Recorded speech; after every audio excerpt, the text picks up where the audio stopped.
ये कहना बिल्कुल भी गलत नहीं होगा कि भारत और अमेरिका के संबंध पिछले अपने कुछ समय के निचले स्तर पे पहुंच गए हैं। अगर दो चेहरे जैसे इंसान की बात किया जाए तो सबसे पहला नाम आएगा डोनाल्ड ट्रंप का। अमेरिका के राष्ट्रपति डोनाल्ड ट्रंप ने भारत पर 25% का टैरिफ लगाया था और उन्होंने ये कहा था कि भारत रसिया के साथ तेल का व्यापार कर रहा है और इसको इन्होंने रिलेट किया था यूक्रेन के लोगों की मौत, जिसमें इन्होंने ये बोला कि यूक्रेन में जितने भी लोगों की मौत हो रही है उसके पीछे भारत के बहुत बड़ा हाथ है। भारत का हाथ इसलिए है क्योंकि भारत रसिया से तेल इंपोर्ट कराता है और जो रसिया को जो पैसे देता है उससे रसिया यूक्रेन की वॉर में पैसे लगाता है। अमेरिका के राष्ट्रपति के इस बयान पे भारत ने भी जवाब दिया। भारत ने कहा कि वो केवल अपने स्ट्रेटेजिक इंटरेस्ट पर ध्यान दे रहा है और भारत ने साथ में ही अमेरिका और यूरोपियन यूनियन को भी क्रिटिसाइज किया।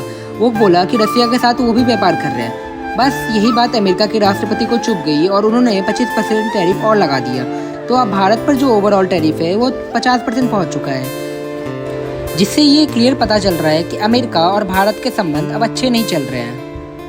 जैसा कि बता दें, ये टैरिफ ऑर्डर साइन होने के 21 दिन बाद लागू होगा। इसका मतलब ये है कि इंडिया और रसिया दोनों के पास थोड़ा समय होगा ताकि वो एडमिनिस्ट्रेटिव के साथ इम्पोर्ट टैक्सेस पर नेगोशिएशन कर सकें।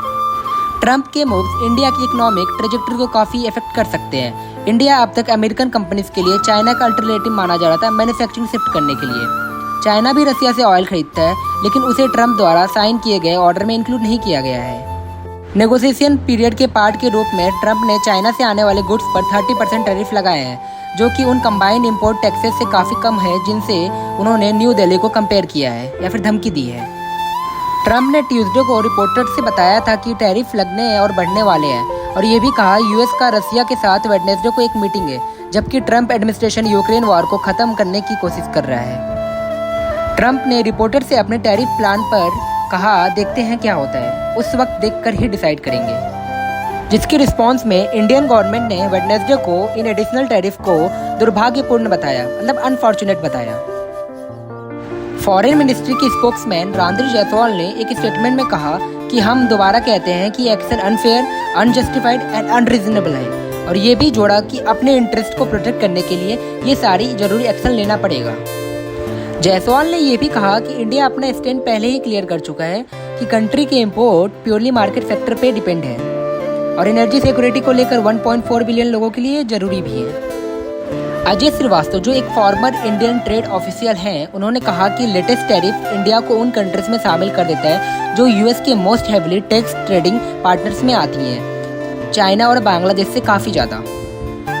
अजय श्रीवास्तव ने यह भी कहा कि ट्रंप का ये डिसीजन हाइपोक्रिटिकल है क्योंकि पिछले साल चाइना ने इंडिया से कई ज़्यादा ऑयल रसिया से खरीदा था।